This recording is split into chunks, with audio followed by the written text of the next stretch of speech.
was a child, I was scared of the dark. I swore to my mother I heard voices in it. They weren't evil, but they weren't familiar either. They scared me.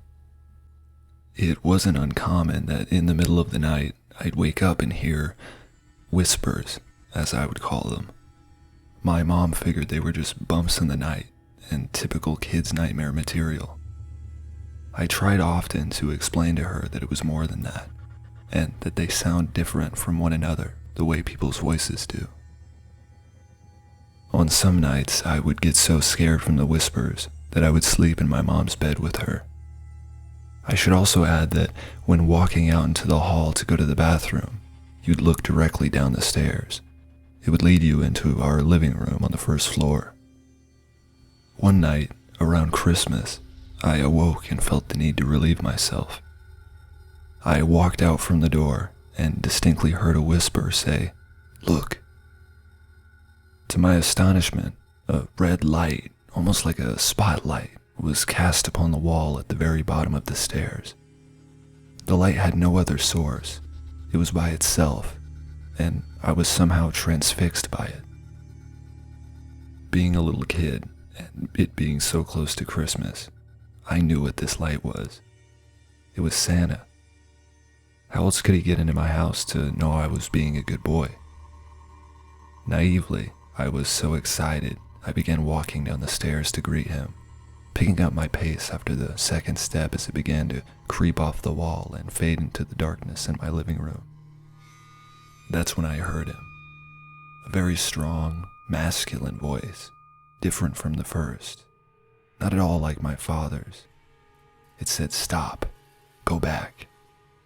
I was startled and took heed, running back up to the top of the stairs.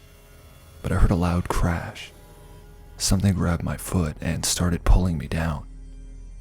I fell flat and grabbed onto one of the posts beside the stairs, my legs still being yanked violently. I looked down, my heart nearly beating out of my chest. Stretching out from the light was dozens of long red tubes that had faces on the ends, and all of them had arms. The face of the one grabbing me was a ghostly white and had a blank stare with a long slithering tongue. I gathered my strength and used my other leg to kick the face of the thing that was grabbing me. I broke free and ran back into the room. I didn't hear anything else after I closed the door. When we awoke the next morning, the Christmas lights my mother had put on the railing down the stairs were pulled straight down to the bottom. Some were broken from what seemed like a forceful tear, laying in a single pile.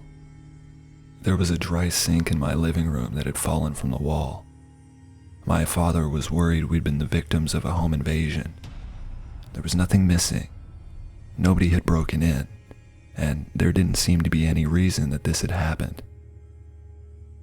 There, on the edge of the sink, which had been facing up, there were 3 indentations where the finish on the wood had been worn, almost as if in a forceful grip.